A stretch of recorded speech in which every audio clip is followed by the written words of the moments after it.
30 Januari 1972, upacara pembukaan Kampung Batik. Pada hari ini, dalam tahun 1972, upacara pembukaan Kampung Batik telah diadakan di Selayang Baru, Kuala Lumpur.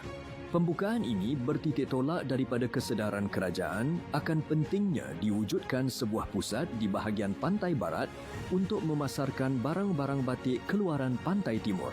Selain menjadi pusat pameran dan jualan batik, ia juga dijadikan destinasi tumpuan pelancongan. Kampung batik ini dimiliki oleh syarikat Malaysia Batik and Handicrafts Berhad (MBHB) yang giat menjalankan usaha untuk memajukan industri batik di Malaysia.